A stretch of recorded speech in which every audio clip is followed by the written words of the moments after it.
जय श्री कृष्णा। राधे राधे दोस्तों। आशा करती हूँ कि आप सब बड़े प्रसन्न होंगे, सुखी होंगे और प्रभु अपनी कृपा आप सब पे बरसा रहे होंगे। ऐसे ही आप सबकी सारी मनोकामनाएं हर रोज़ पूरी होती रहे। आप स्वस्थ रहें, प्रसन्न रहें और अपने तन मन धन से भगवान की भक्ति में लगे रहें। दोस्तों, सबके जीवन में परीक्षाएं आती हैं, बहुत सारे संकट आते हैं, विपत्तियाँ आती हैं। उसमें कभी कभी हम निराश हो जाते हैं, अपनी परिस्थितियों से लड़ते लड़ते, उनसे जूझते जूझते हमारा आत्मविश्वास खो जाता है, हम डगमगा जाते हैं।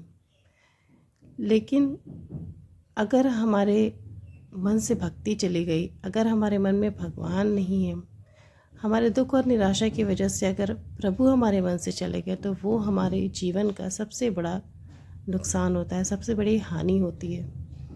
इसलिए दोस्तों, ये बात गीता में भी वर्णित है कि हमारे जीवन में कितनी भी कठिनाइयाँ आ जाए, कितनी भी परीक्षा आ जाए, अगर हमने भक्ति के नाव पर पैर रखा है तो ज़रूर एक न एक दिन हमारा जीवन पार लग जाएगा।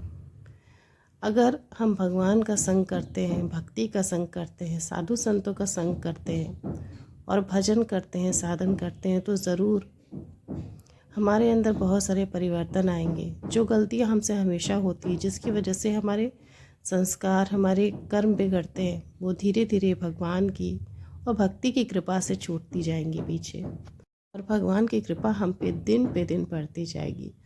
दोस्तों, आज एक दिल को छू जाने वाली बड़ी ही प्यारी सी सच्ची कथा आपको सुनाने के लिए लाई हूँ। दोस्तों, ये कथा है, ये सच्ची कहानी है पूर्णिमा जी की। पूर्णिमा जी ने अपने जीवन में बहुत सारे दुख झेले, ऐसी ऐसी विपत्तियाँ झेली जो अगर किसी सामान्य व्यक्ति के साथ होगी तो शायद वो या तो जीवित नहीं रहेगा या तो वो अपना मानसिक संतुलन खो देगा। ऐसी स्थिति में अक्सर लोग आत्महत्या कर लिया करते हैं। लेकिन पूर्णिमा जी ने चूँकि भक्ति का सहारा लिया, उनके ऊपर विपत्तियाँ तो बहुत सारी आई, लेकिन वो बताती हैं कि भगवत कृपा कहीं उससे ज़्यादा थी उनके ऊपर। दोस्तों, पूर्णिमा जी का एक छोटा सा परिवार होता है, जिसमें उनका एक बेटा, उनके पति और उनके साथ रहने वाले उनके देवर देवरानी और उनका परिवार होता है। बाहर से दिखने में तो सब कुछ ठीक लगता है, सब कुछ सामान्य होता है, लगता है, लेकिन जैसा कि सभी के घर में होता है, थोड़े बहुत आपस में, अगर दो परिवार हैं तो आपस में मनमुटाव तो होता ही है। तो बस ऐसा ही पूर्णिमा जी के भी घर था। पूर्णिमा जी बताती हैं कि वो शुरू से ही अपने आप को बहुत सौभाग्यशाली मानती हैं, क्योंकि विवाह के पहले उन्हें अपनी माँ और अपने पिता का बहुत प्यार मिला, उनकी शिक्षा भी अच्छी रही। विवाह के बाद उन्हें एक अच्छा जीवन साथी मिला, अच्छा पति मिला, परिवार अच्छा मिला। पूर्णिमा जी बताती हैं कि इसके बाद मेरी कोई ऐसी इच्छा नहीं थी जो पूरी ना हो। मैं अपने जीवन से, अपनी परिस्थितियों से बहुत ज़्यादा संतुष्ट थी, क्योंकि मेरा सब कुछ बहुत अच्छा चल रहा था। मेरे जीवन में कहीं भी दुख का नामो निशान भी नहीं था। अगर थोड़ी सी समस्या थी तो पारिवारिक थी, जो सबके घर में होती है। पूर्णिमा जी की जो देवरानी थी, उनके देवर की पत्नी, वो उनसे उनके संबंध अच्छे नहीं थे। उसका कारण ये था कि उनकी कोई भी संतान नहीं थी, और पूर्णिमा जी के विवाह के बाद उनका एक बेटा हुआ। उनके देवर का विवाह हुआ, उसके काफ़ी वर्षों के बाद 15-16 वर्ष बीत गए, लेकिन उनकी देवरानी की कोई भी संतान नहीं हुई। हालांकि इस बात का दुख पूर्णिमा जी को भी था। वो चाहती थी कि उनकी भी एक संतान हो जाए, एक बच्चा हो जाए, क्योंकि कोई भी महिला ये चाहती है कि बिना संतान के रहना किसी के लिए भी बहुत कठिन होता है। तो पूर्णिमा जी चाहती थी कि उनका एक बच्चा हो जाए, लेकिन उनके भाग्य में शायद संतान का सुख नहीं था, इसलिए उन्हें संतान नहीं हुई। इस वजह से उनकी जो देवरानी थी कल्पना, वो पूर्णिमा से बहुत ज़्यादा जलन की भावना रखती थी, उन्हें नहीं पसंद करती थी, क्योंकि पूर्णिमा और उनके पति का आपस में संबंध बहुत अच्छा था और उनका एक बेटा भी हो गया। वे सभी बहुत खुश थे अपने परिवार में। उनकी खुशी को देखकर उनकी जो देवरानी थी कल्पना, वो हमेशा चिढ़ती और जला करती थी। पूर्णिमा जी बताती हैं कि जब उनका बेटा उनके घर में आया, जब वो गर्भवती हुई, तभी से वो बाल गोपाल की सेवा अपने घर में ले आकर विराजमान की। वो वृंदावन से एक लड्डू गोपाल की प्रतिमा ले आई, जिसकी सेवा वो तभी से कर रही थी जब उनका बच्चा होने वाला था। उसके बाद उन्हें पुत्र हुआ और वो बहुत प्रसन्न हुई। बेटा होने के बाद पूर्णिमा जी लड्डू गोपाल की और ज़्यादा भाव से सेवा करने लगी, क्योंकि मनोकामना उनकी पूरी हुई, उन्हें एक बेटा हो गया। अपनी देवरानी को अपने देवर की शादी के बाद जब उनकी देवरानी को बच्चा नहीं हुआ, वो उन्हें भी बहुत समझाती थी कि तुम लड्डू गोपाल की पूजा किया करो, लड्डू गोपाल की सेवा और पूजा से तुम्हारी गोद भर जाएगी, तुम्हें बेटा या बेटी जो भी तुम्हारे भाग्य में वो ज़रूर होगा और तुम्हारी सारी मनोकामनाएं पूरी होंगी। तुम्हारे घर में सब कुछ शुभ ही शुभ होगा, कुछ भी तुम्हारे जीवन में अशुभ नहीं होगा, अनिष्ट नहीं होगा। लेकिन उनकी जो देवरानी थी कल्पना, वो पूरी तरह से नास्तिक महिला थी। उनका पूजा पाठ में, भगवान में, भक्ति में, साधु संत में उनकी कोई भी रुचि नहीं थी। जरा सा भी उनका विश्वास या फिर आस्था कुछ भी नहीं थी भगवान के ऊपर। उन्होंने अपनी जेठानी की बात कभी भी नहीं मानी। पूर्णिमा उन्हें हमेशा समझाती थी कि आप एक लड्डू गोपाल लेके आइए और उन्हें विराजमान करिए, लेकिन उनकी देवरानी ने उनकी बात बिल्कुल नहीं सुनी और पूर्णिमा के बच्चे को देखकर वो उनसे हमेशा जला करती थी। पूर्णिमा उनकी बातों को नज़रअंदाज कर देती थी। वो अपने काम में, अपने जीवन में व्यस्त रहती थी, अपने लड्डू गोपाल की सेवा में वो व्यस्त रहती थी। और उनके जो लड्डू गोपाल थे वो इतने ज़्यादा जागृत थे पूर्णिमा की सेवा से, क्योंकि वो बहुत ही निष्ठा से, बहुत ही भाव से उनकी सेवा करती थी। दोस्तों, जब हम किसी भी भगवान की भक्ति करते हैं तो उसमें सबसे ज़रूरी होती है हमारी निष्ठा, हमारा भरोसा। अगर हमें अपने प्रभु पर भरोसा है कि हाँ भगवान है, भगवान इस विग्रह में साक्षात है, तो सच में भगवान अपने होने का अनुभव ज़रूर कराते हैं। और ऐसा ही पूर्णिमा के लड्डू गोपाल के साथ हुआ। वो अपनी भैया यानी कि पूर्णिमा के हाथों से लगाया हुआ भोग अक्सर खा जाया करते थे।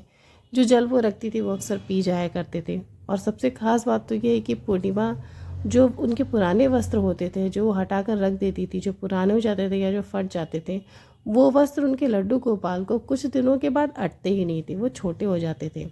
इसलिए पूर्णिमा को ऐसा लगता था कि उनके बाल गोपाल जागृत हैं, वो बड़े हो रहे हैं धीरे धीरे। उनका जो आकार था, जो साइज़ था, वो धीरे धीरे बड़ा होता था। इसलिए पूर्णिमा को पूरा भरोसा था कि इस विग्रह में मेरे प्रभु साक्षात हैं।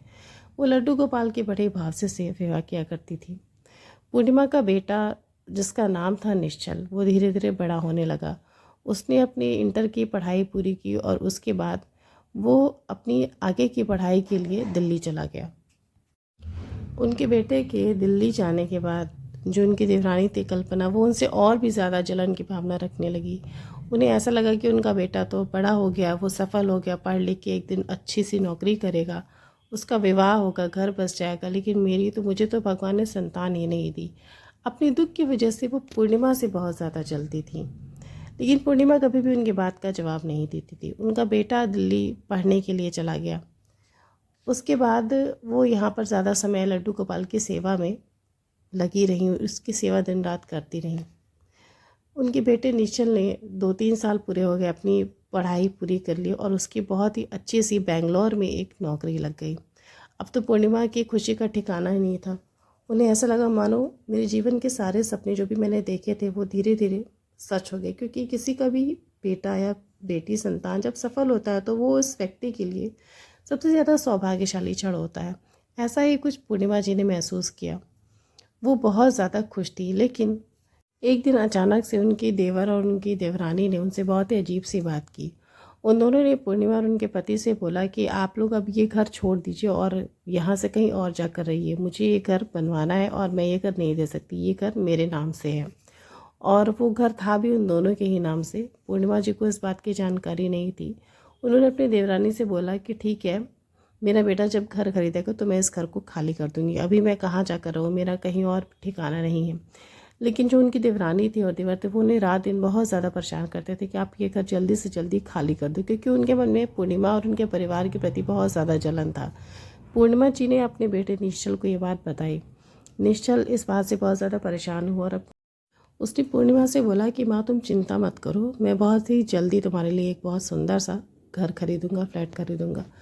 पूर्णिमा अपने बेटे की बात को सुनकर उसे बहुत ज़्यादा तसल्ली हुआ और उसने अपने बेटे से बोला कि मुझे पता है जब तू मेरे साथ है तो मुझे किसी भी चीज़ की का दुख नहीं हो सकता, और मेरे लड्डू गोपाल जब तक मेरे साथ है मुझे कभी भी दुख तो छू ही नहीं सकता। वो क्षण शायद पूर्णिमा जी के जीवन में खुशी का आखिरी क्षण था। एक दिन की बात है, उसके कुछ दिनों बाद पूर्णिमा जी का जन्मदिन था और उनके जन्मदिन पर हर रोज़ सुबह सुबह उनका बेटा उन्हें फ़ोन करके जन्मदिन की बधाइयाँ देता था। हर साल की तरह पूर्णिमा जी उस दिन भी सुबह 6-7 बजे से अपने बेटे के फ़ोन की प्रतीक्षा कर रही थी। वो उसे फ़ोन नहीं कर रही थी क्योंकि वो सुबह अक्सर अपने ऑफ़िस में बिज़ी होता था। उनके फ़ोन करने से वो डिस्टर्ब ना हो इसलिए पूर्णिमा उसे फ़ोन नहीं कर रही थी। बस बैठे-बैठे अपने बेटे के फ़ोन का इंतज़ार कर रही थी कि कब उसका फ़ोन आए, मैं उससे बात करूं और वो मुझे जन्मदिन की बधाइयाँ दे, क्योंकि उसके मुंह से बधाइयाँ सुनकर पूर्णिमा बहुत ज़्यादा खुश होती थी। फ़ोन की प्रतीक्षा करते करते 12 बज गया, 1 बज गया, लेकिन उनके बेटे निश्चल का कोई भी फ़ोन नहीं आया। जब इतनी देर हो गई उसका फ़ोन नहीं आया तो पूर्णिमा के दिमाग में आया कि आखिर निश्चल ने फ़ोन क्यों नहीं किया। कहीं ऐसा तो नहीं कि वो अभी तक सो रहा है, वो ऑफिस जाना भूल गया। अजीब अजीब तरह के ख्याल पूर्णिमा के मन में आने लगे। तब पूर्णिमा ने अपना फ़ोन उठाकर अपने बेटे निश्चल को फ़ोन मिलाया, लेकिन उनके बेटे का फ़ोन नहीं मिला। वो बहुत देर तक बार बार अपने बेटे के नंबर पर फ़ोन मिलाती रही। उन्होंने करीब 50 बार अपने बेटे को फ़ोन मिलाया, लेकिन उनके बेटे का फ़ोन नहीं उठा। वो बहुत ज़्यादा घबराने लगी। घबरा कर उन्होंने अपने पति रवि को फ़ोन मिलाया और बताया कि निश्चल का अभी तक एक भी बार सुबह से फ़ोन नहीं आया। आज मेरा बर्थडे था, ये सोच कर भी उसने फ़ोन क्यों नहीं किया। उनके पति रवि ने उन्हें बहुत समझाया कि अरे वो अपने ऑफिस में बिज़ी होगा, हो सकता है वो किसी मीटिंग में हो, इसलिए वो तुम्हारा फ़ोन नहीं देख पा रहा होगा। तुम घबराओ मत, तुम्हारा फ़ोन मिस कॉल देखते ही वो जल्दी से तुम्हें कॉल करेगा। उनके पति ने उन्हें बहुत समझाया, अपनी पति की बात उन्हें समझ में आई और फिर उन्होंने फ़ोन रखा। जैसे ही उनके पति ने फ़ोन रखा, पूर्णिमा जी के फ़ोन पर किसी और नंबर से एक फ़ोन आया। उन्होंने फ़ोन उठाया। उधर से किसी ने बोला कि क्या आप निश्चल की माँ बोल रही हैं। पूर्णिमा ने बोला कि हाँ, मैं निश्चल की माँ बोल रही हूँ। इसके बाद पूर्णिमा ने जो सुना वो सुनकर उन्हें अपने कानों पर भरोसा नहीं हुआ। पूर्णिमा को फ़ोन पर किसी ने बताया कि आपके बेटे निश्चल की एक्सीडेंट में मौत हो गई है। ये बात सुनकर पूर्णिमा पूरी तरह से बेचैन हो गई। उसे समझ में नहीं आया कि वो क्या सुन रही है।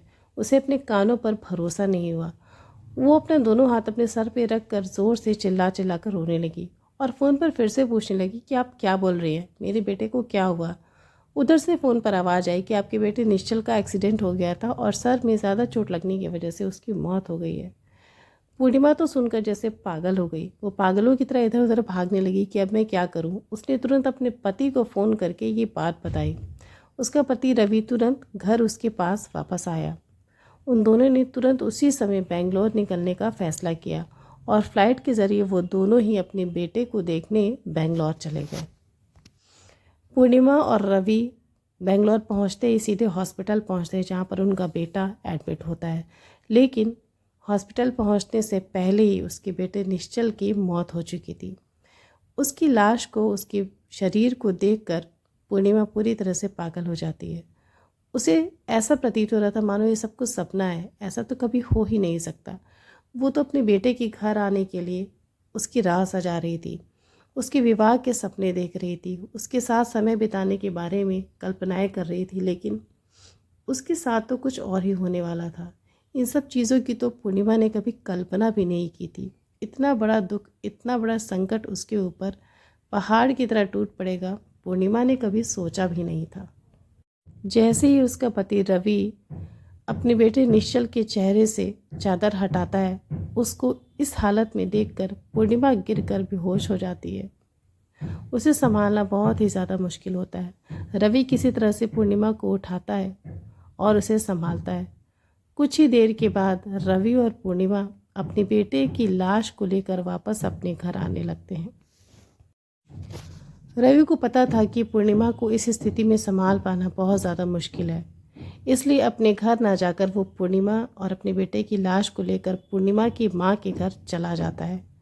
वहाँ पर उसके बेटे का अंतिम संस्कार होता है और पूर्णिमा बहुत दिनों तक सदमे में रहती है। ना हंसती है, न रोती है, न बोलती है और ना तो उसकी आंखों से आंसू का एक बूंद भी बहता है। रवि बहुत परेशान होता है कि किस तरह से, कैसे ठीक होगी, पहले की तरह ये कितने दिनों में इसकी हालत ठीक होगी, क्योंकि पूर्णिमा बदहवास हो चुकी थी। अपने बेटे की मौत का दुख वो सहन नहीं कर पा रही थी। रवि उसे डॉक्टर के पास ले जाता है और वहाँ पर उसका ट्रीटमेंट होता है, उसका इलाज होता है, दवाइयाँ चलती हैं। धीरे धीरे पूर्णिमा कुछ सामान्य होती है। 3-4 महीने लग जाते हैं पूर्णिमा को सामान्य होने में। उसके बेटे की मौत को 3-4 महीने हो जाते हैं। पूर्णिमा ने कभी सोचा भी नहीं था कि अपने बेटे के बिना वो इतने दिन तक अकेले रहेगी। अब तो वो हमेशा के लिए जा चला था। वो कभी भी उसके पास लौट के नहीं आने वाला था। ये बात सोच सोच कर पूर्णिमा का कलेजा फटा जा रहा था। रवि एक दिन पूर्णिमा से कहता है कि पूर्णिमा, अब धीरे धीरे तुम अपना सब कुछ संभालने की कोशिश करो, क्योंकि उसे जाना था वो चला गया। जिसे भी जाना होता है उसे कोई भी नहीं रोक सकता। उसका और हमारा साथ सिर्फ इतने ही दिन का था। तुम अपने आप को संभालने की कोशिश करो। पूर्णिमा अपने बेटे की सारी बातों को याद करती है और उसे भी यही लगता है कि वो चला गया, लेकिन अब उसे अपने आप को संभालना है। लेकिन किस्मत अभी न जाने पूर्णिमा की कितनी ज़्यादा और परीक्षा लेने वाली थी। उसके जीवन में आने वाला दुख अभी कम नहीं हो रहा था, वो तो और ज़्यादा बढ़ने वाला था। अपने बेटे के जाने के सदमे को उसका पति रवि सहन नहीं कर पाता और एक दिन रात में हार्ट अटैक की वजह से पूर्णिमा के पति रवि की भी मौत हो जाती है। पूर्णिमा बिल्कुल पागल जैसी हो जाती है, क्योंकि एक झटके में उसका सारा संसार लुट जाता है। मानो एक तेज़ आंधी आई और अपने साथ सब कुछ बहा कर लेती गई। पूर्णिमा बिल्कुल एक जिंदा लाश की तरह जी रही थी, क्योंकि अचानक से उसका बेटा चला गया। उसके बेटे के जाने के बाद उसका पति भी चला गया। अब तो वो बस जी ही इसलिए रही थी क्योंकि उसकी मजबूरी थी। पूर्णिमा को अब बार बार उसके लड्डू गोपाल की याद खाए जा रही थी, क्योंकि बहुत महीनों से उसकी चेतना ही नहीं थी कि वो अपने लड्डू गोपाल को याद करे, उन्हें अपने पास लाकर उनकी सेवा करे। वो अब रात दिन उसे ये चिंता खाई जा रही थी कि मेरे बाल गोपाल कितने महीनों से अकेले पड़े हुए हैं घर में। उन्हें ना तो कोई भोग लगा रहा होगा, ना ही कोई स्नान करा रहा होगा। अभी वो सोच ही रही थी कि वो अपने घर पे जाकर सब कुछ समेटे, अपने बाल गोपाल की सेवा फिर से शुरू करे। एक दिन अचानक से उनकी देवरानी कल्पना का उनके मोबाइल पर फ़ोन आता है और वो फ़ोन सुनने के बाद पूर्णिमा पूरी तरह से बहुत ज़्यादा परेशान हो जाती है। उसकी देवरानी कल्पना उससे कहती है कि हमने घर को बेच दिया और आपका जो भी सामान है वो आप यहाँ से आकर ले जा सकती हैं। पूर्णिमा उससे पूछने लगती कि बिना मेरी इजाज़त के तुम घर को कैसे बेच सकती हो? आखिर मैं कहाँ रहूँगी? अब तो मेरा बेटा भी नहीं है, मैं कहाँ जाऊँगी? ना तो मेरा बेटा है और ना ही मेरा पति है। कल्पना उसकी परिस्थिति को ज़रा भी नहीं समझती और बहुत ही बुरे स्वर में उससे कहती है कि आपके दुख से मुझे कोई भी लेना देना नहीं है। हमने वो घर बेच दिया है और अगर आपको अपना सामान ले जाना है तो आप ले जाइए, नहीं तो हम छोड़कर आज ही यहाँ से जा रहे हैं। पूर्णिमा ये बात सुनकर बहुत ज़्यादा परेशान हो जाती है, क्योंकि उसके लड्डू गोपाल उस घर में ही होते हैं। पूर्णिमा तुरंत जाती है वहाँ पर अपने बाल गोपाल को लेने के लिए। वो पूरा घर छान मारती है, उसका सारा सामान वहाँ बाहर पड़ा होता है, लेकिन उसके लड्डू गोपाल कहीं पे नजर नहीं आते। वो परेशान हो जाती है ढूंढ ढूंढ कर, घर के अंदर बाहर वो बहुत देर तक लड्डू गोपाल को ढूंढती है। अपनी देवरानी को फ़ोन करके पूछती भी है कि मेरे बाल गोपाल कहाँ गए, लेकिन कल्पना उसे कुछ भी नहीं बताती। वो कहती है कि मुझे आपके लड्डू गोपाल के बारे में कुछ भी नहीं पता है, आप घर के आसपास देख लीजिए, हो सकता है वो आपको कूड़े में कहीं पड़े हुए मिल जाए। ये बात सुनकर पूर्णिमा बहुत ज़्यादा क्रोधित होती है। बाहर निकल कर लड्डू गोपाल को ढूंढती, लेकिन वो कहीं नहीं मिलते। वो वहाँ से अपना सारा सामान लेकर निराश होकर जाने लगती हैं। लेकिन तभी पूर्णिमा को ऐसा लगता है मानो उसका आंचल पकड़कर पीछे से कोई खींच रहा है। जो मुड़कर देखती है तो कोई भी नहीं होता। वो फिर से जाने लगती है। तभी उसके कानों में एक अजीब सी आवाज़ गूंजती है, मैया, तुम मुझे यहाँ अकेला छोड़कर क्यों जा रही हो? मुझे भी अपने साथ ले चलो, मैं बहुत भूखा हूँ, मैंने बहुत दिनों से कुछ भी नहीं खाया, मुझे बहुत प्यास लगी है। ये आवाज़ सुनकर पूर्णिमा का कलेजा कचोटने लगता है। उसे समझ में आ जाता है कि उसके लड्डू गोपाल कहीं नहीं, इसी घर में कहीं है और वो उसे बेसब्री से ढूंढ रहे हैं। पूर्णिमा फिर से पूरे घर में लड्डू गोपाल को ढूंढने लगती है और तभी वो उस घर के एक स्टोर वाले कमरे में जाती है, जहाँ पर एक बहुत पुरानी अलमारी पड़ी होती है। वो अलमारी इतनी ज़्यादा पुरानी थी कि उसमें जंग लगा हुआ था और मकड़ी के जाले लगे हुए थे। पूर्णिमा को ऐसा प्रतीत हुआ कि शायद ये आवाज़ यहीं कहीं से आ रही है। वो उस अलमारी को जब खोल कर देखती है तो उसके पैरों तले ज़मीन खिसक जाती है। पूर्णिमा देखती है कि अलमारी, टूटी फूटी गंदी अलमारी के अंदर खोलते ही उसे उसके लड्डू गोपाल मिलते हैं। वो देखती है कि बहुत ही गंदी अलमारी के अंदर, जहाँ पर कहीं से हवा भी नहीं आ रही थी, उसके लड्डू गोपाल पड़े हुए हैं। उन्हें देखकर पूर्णिमा का दम घुटने लगता है। वो सोचती है कि कोई नन्हा बच्चा मेरे लड्डू गोपाल इस बंद अलमारी में कैसे रह सकते हैं? उन्हें इस अलमारी में कितनी घुटन हुई होगी। आखिर इस अलमारी में इन्हें रखा किसने? वो तुरंत लड्डू गोपाल को निकाल कर अपने सीने से लगा लेती है, अपने आंचल से उन पर लगी धूल मिट्टी को साफ करती है और देखती है कि लड्डू गोपाल की आंखों से आंसू आ रहे होते हैं। वो क्षण पूर्णिमा के लिए बहुत ही ज़्यादा दुखद था। अपने बाल गोपाल को ऐसी स्थिति में देखकर पूर्णिमा बहुत ज़्यादा रोती है। अपने सामान को लड्डू गोपाल को लेकर वो वहाँ से निकलने लगती है। तभी उसे बाहर खड़े दो आदमी मिलते हैं और पूर्णिमा से पूछने लगते हैं कि क्या आप पूर्णिमा हैं? पूर्णिमा कहती है कि हाँ, मैं ही पूर्णिमा हूँ। लेकिन आप दोनों कौन हैं?